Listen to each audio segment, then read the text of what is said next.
Sénégal war na liggéey ci lu bëree bëri avant le 16 juin contre la France. Démb seetaan nañ match France bi. France indi nañ ay mbir yu bees tàq. Sénégal ak France war a daje première journée bi. Asalaamaaleykum gars yi ñu ngi leen di ziare yéen ñi nga xam ne yéen a ñuy topp ci seen bii di Révélation TV bu leen ko fàttee abonné leen partagé leen li nga xam ne moom mooy vidéo bi mais surtout aussi da leen dem ci chaîne bii di Rewmi Sport ngeen mën a am ay information en temps réel pour lu jëm ci wàllub mercato bi. France ak kii di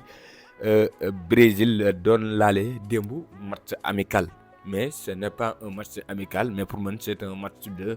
la coupe du monde. Bon même sax certains joueurs wax nañu ko comme ku ci demee ne Mbappé jàppewul match bi comme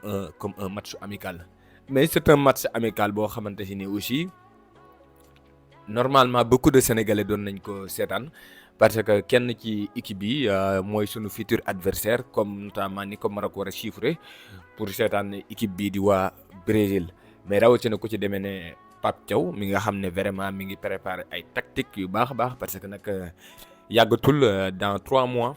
le Sénégal donc dina jouer contre la France. Donc il fallait que ñu xool yu bees yi nga xam ne France da koy jéem a indi il fallait que ñu xool aussi fayitam il fallait que aussi ñu xool ci ay points forts noonu aussi tamit lañuy ñëw ñu suñu jàngat premier point bi nga xam ne ci la ñuy dikk moom mooy système bi nga xam ne France indi na ko démb système boo xam ne vraiment bu mën a tromper ay entraîneur la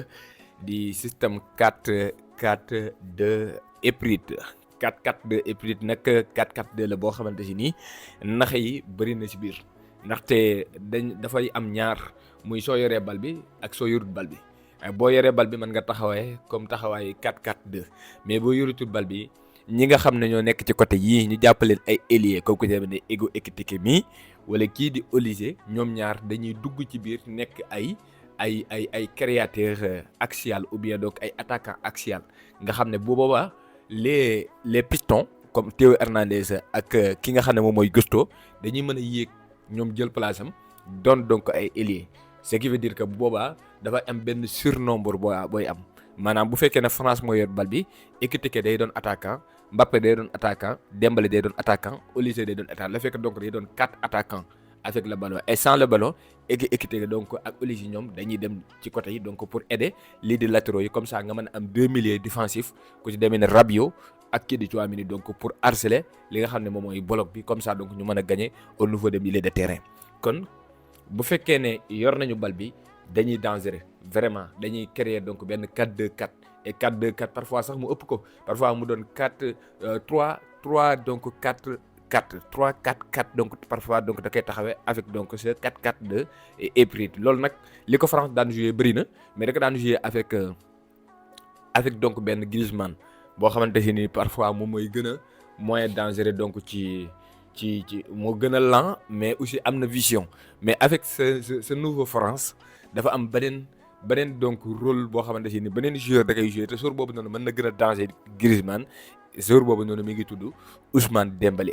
Ousmane Dembélé démb moo doon jouer li ñu tuddee électron libre maanaam daal jour bu ñu wàcc ci terrain bi muy taxawaloo loolu nag day doon donc benn jour boo xam ne day déstabiliser parfois ab équipe bu fekkee ne donc entraîneur bi programmé wut bu baax a baax jour boobu noonu problème day juddu problème bi fu muy juddoo moom mooy que kooku day créer ay espace parce que day génn jour bu mel ne Dembélé bu génnee dina am ko topp bu fekkee ne donc préparé wu nag benn connexion bi am entre la défense et le milieu de terrain donc bu kii di Ousmane Dembélé génnee boo ko toppee donc da ngay wàcc espace ba wàccee espace Mbappé moo ciy profité démb bu ngeen gisee première bii bu kii di France da ngeen gis ne carrément Mbappé Ousmane Dembélé moom moo ko offrir li nga xam ne moom mooy passe boobu noonu parce que Mbappé moom dafa bëgg type de ballon yooyu noonu te bu fekkee ne donc da nga yor ay électron libre parce que pour man donc man Mbappé équipe bu France bi pour man dafa doon équipe hybride ñëpp donc c'est des électrons libres parce que mais Ousmane Dembélé donc moom mooy gën a jouer rôle boobu noonu loolu nag kii gën a créer ay dégâts ci équipe bi moom mooy Mbappé parce que moom il aime ça. Il aime donc profiter les espaces yi nga xamante ni équipe adversaire bi donc da koy wàcce loolu donc war nañ cee bàyyi xel trop fii ak mois de juin xool parce que tamit Didier Deschamps mën na changer waat ci diggante bi mën na ñëw donc teg ñenn ñi ca banc ba ou bien donc voilà kii mais actuellement li ñu gisagun ci premier match France bii nii mu joué contre Brésil mooy que ñi ngi profito ci espace yi kii di créer Dembélé donc pour profiter donc ci vitesse bu kii di Mbappé pour faire du mal l'équipe adverse gis donc Olise tamit beneen électron libre mi ngi doon donc sur le terrain même si donc démb bon la moom donc da doon jouer li nga xamante ne moom mooy le joueur créateur donc de l'équipe avec ses 24 passes décisives dabal ngeen xool encore une fois le but de Hugo Ekitike ci même type de occasion boobu noonu donc ci la jógee moo tax démb les Brésiliens comprendre nañ loolu mais pour man dañoo faire de trop ça veut dire que démb Brésil dafa ñëw indi 4-2-4 4-2-4 da ngay am opportunité d'accord bu fekkee ne gagné nga le milieu mën nga rey équipe bi nga dajal parce que boobaa léegi da ngay mën a am benn Rafinha benn Martinelli ci côté bi ailier yi donc boo leen attiré da nga mën a libérer espace ñoom Cunha ou bien donc ñoom kii di Vinicius Junior mais le problème mooy le milieu de terrain leeroon na naan ñi ne donc difficile lay doon ci ñoom pour ñu gagné ko te donc da ngay exposer aussi say défense aussi parce que vraiment Rafinha même si que mën na def ay retour défensif mais avec Brésil est-ce que donc moom mooy li muy joué aussi ak Barcelone donc foofu jafe dafay ñëw mais boo xoolee statistique yi presque Brésil réussir na loolu mais problème bi moom mooy France dañoo efficace aussi dañoo fluide donc ci seen i affaire premièrement boo xoolee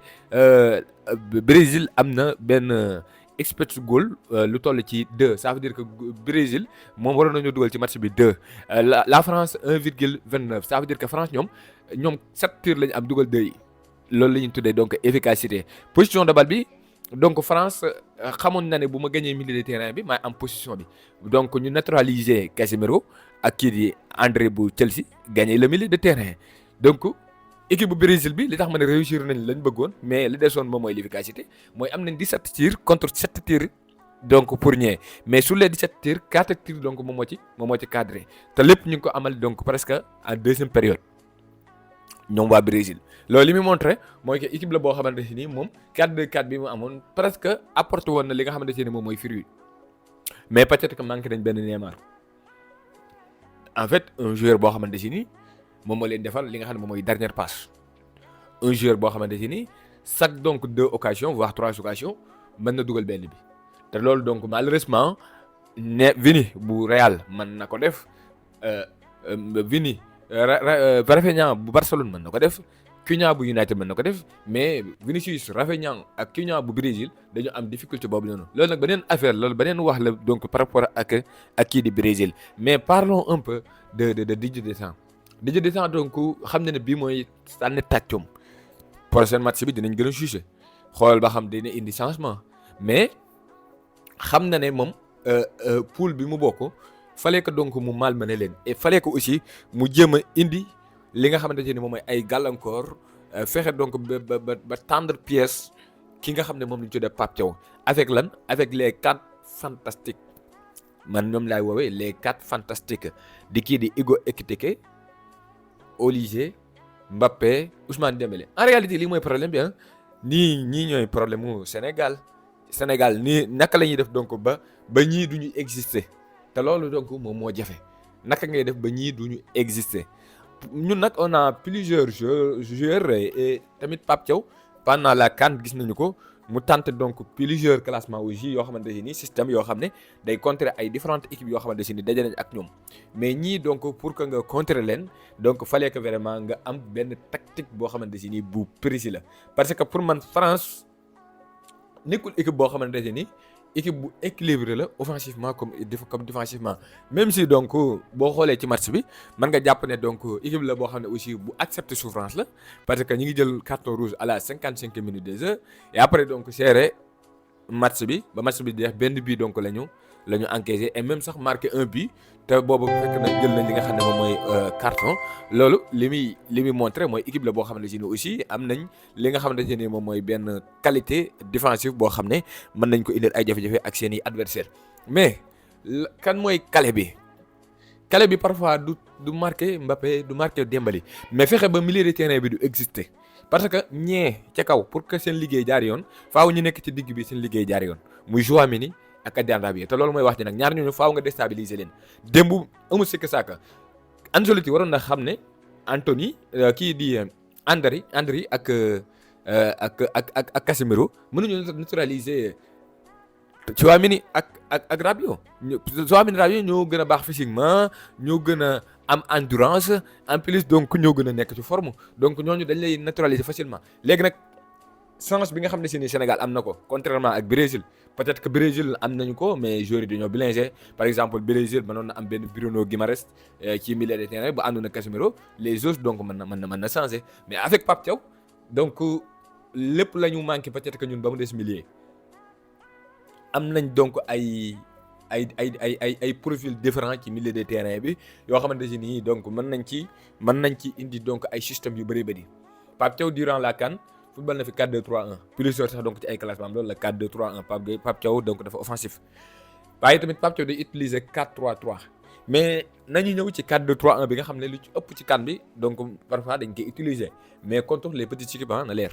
contre les petites équipes ndaxte indi woon nañ ko contre Congo xaw ci am ay difficultés léegi imaginez Congo mi nga xam ne daf leen a indi woon donc ay difficultés nga indi ko contre France dina xaw compliqué mais nag mën nañ ko def aussi réussir ko mais bu doon match Sénégal France demain man je pars avec 4-3-3 au lieu donc de 4-2-3-1 4-3-3 donc pour sécuriser donc le milieu de terrain mais 4-3-3 aussi pour donc empêcher mooy comme li gars yi di ko wax anti électron libre parce que électron libre vraiment parfois de man bokk na ci donc yenn ci kii yi ma gën a soof bu fekkee ne man ki may dajal donc man faralu ma ko bokk na ci man système yi ma gën a soof war a bokk sax benn rôle bu ma gën a soof boo xamante ne parce que doo xam ko war a marqué te day déstabiliser sa équipe. vous imaginez nga ñëw taxaw Pape Thiaw ne ok dañuy jouer donc 4-2-3-1 donc Jakobsu bàyyil xel Ousmane Dembélé nga bàyyi xel Ousmane Dembélé jékki-jékki rek jóge ca attaque ba rek jubali ca défense France ba pour récupérer foofu bal ba et Ismaël Jacob da koy chiffre boo ko chiffré donc Mbappé day jël couloir bi war a Olise donc jël couloir bi donc loolu dafay indil ay difficultés moo tax Pape Gueye et Gana Gueye les deux Guèyeen là fallait que donc vraiment ngeen nekk forme avant li nga xamante ne ni moom mooy la coupe du monde et alhamdulilah actuellement ñu ngi forme Pape Gueye mi ngi doxal à Villarreal et Gana Gueye aussi mi ngi doxal à Liverpool mais ces deux là donc dañuy doon ay éléments importants pour battre cette équipe de France donc pour battre ko fallait que nga gagner milieu de terrain bi parce que mënuloo jékki-jékki rek tëb dem ci Mbappé mënuloo def ko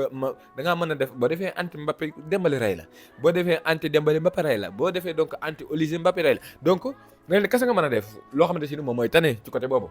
ku ci demee ne Olise moom mooy le nouveau créateur de Didier Deschamps boobu donc benn la peut-être que Pape Thiaw noté na ko bu yàgg. donc kooku déjà saa bu affaire bi demeewul noonu rek day am problème mooy France mën na am problème mais après moom donc c'est Ousmane Dembélé donc le créateur